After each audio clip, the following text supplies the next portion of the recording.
This event occurred during the long and pleasant summer of 1960. I was 7 years old, and each morning I passed the house of an old lady on my way to school.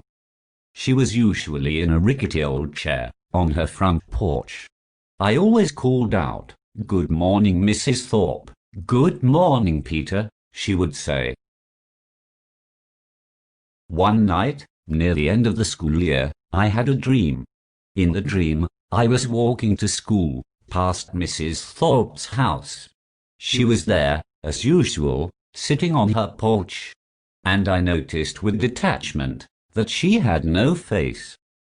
Despite this, I called out, as usual, "Good morning, Mrs. Thorpe," and in return I heard a voice that was calm and kindly, but disturbing and devastating nonetheless. "Goodbye, Peter."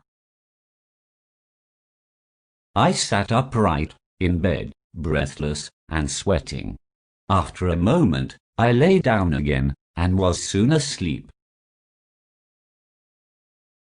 The next morning, as I packed my satchel for school, my mother told me, in a hushed voice, that Mrs. Thorpe had been taken ill and had died during the night.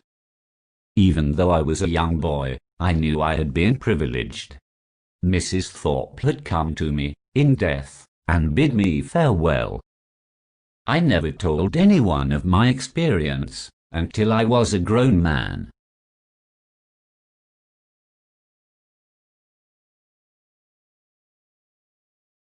My friend, Anna, was working as an English teacher in Budapest between 1992 and 1994. She had a flat in an old apartment block that dated back to the 1930s. The furniture, apparently, looked like it had been there since the place was built.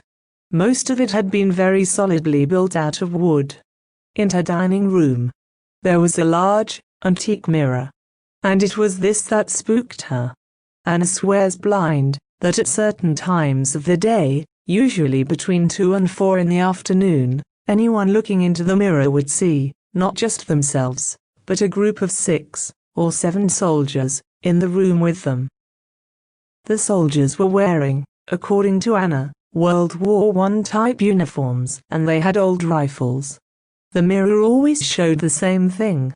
The men were relaxing around a table, eating and chatting, while one of them looked anxiously out of the window. And that was it. Sadly, the mirror got broken by a visitor, who came to Anna's flat, and became hysterical by what he saw.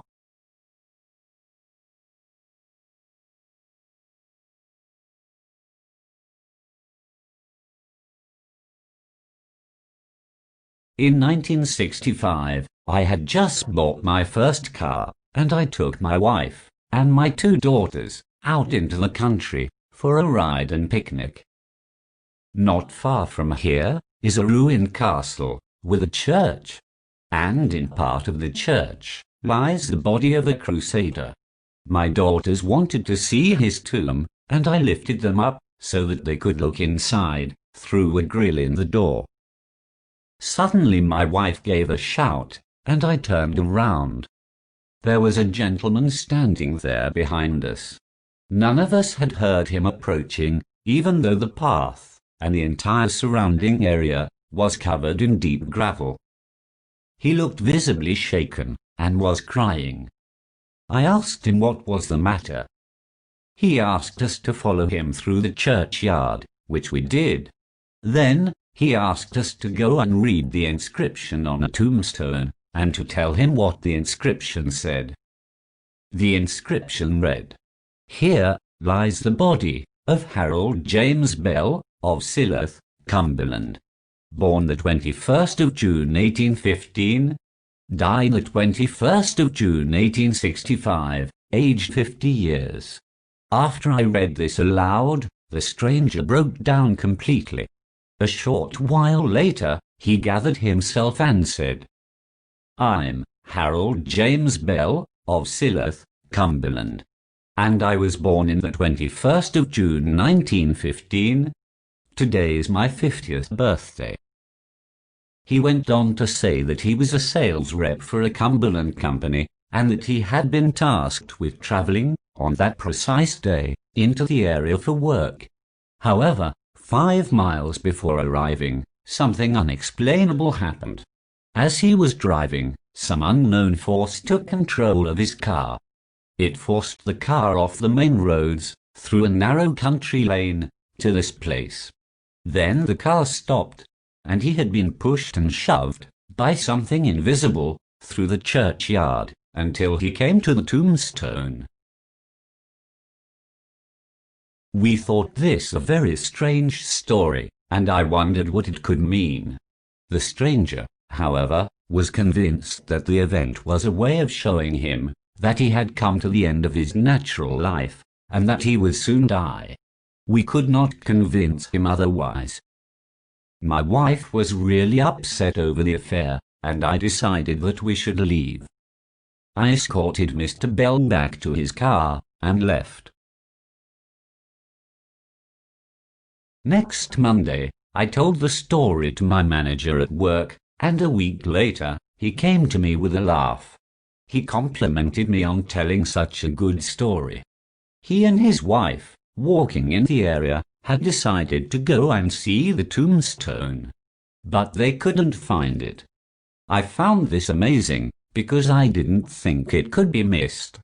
So that evening, after work, I returned to the graveyard, and sure enough, there was no gravestone. There wasn't any sign that it ever existed.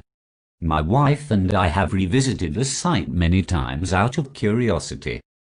I always wonder what became of the unhappy Mr. Bell. Did he even really exist? Our conversation, the atmosphere, and the unreality of it all. It made this the strangest happening in all my life.